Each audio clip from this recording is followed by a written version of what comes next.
Hello everyone, welcome back to Excel Guruji.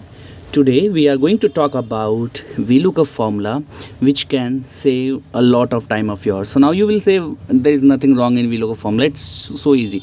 But now when it is your day-to-day work life, when you need to apply VLOOKUP formula in multiple columns, so you can use this VLOOKUP, you can say master VLOOKUP or the nested VLOOKUP. It helps a lot to save time, where you can apply formula in different columns together if you have a same base like a roll number in this data. So let's get started.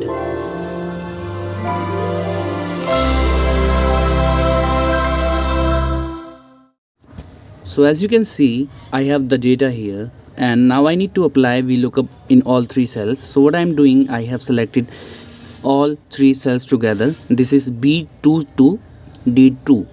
Now I have put the VLOOKUP formula and the base, and after that I have selected the table array and then a comma, and I am putting this bracket and I am choosing all the cells together, all the column numbers together from where I need to find the data, and then true for 0. And what I am doing, I am just pressing Ctrl Shift Enter together.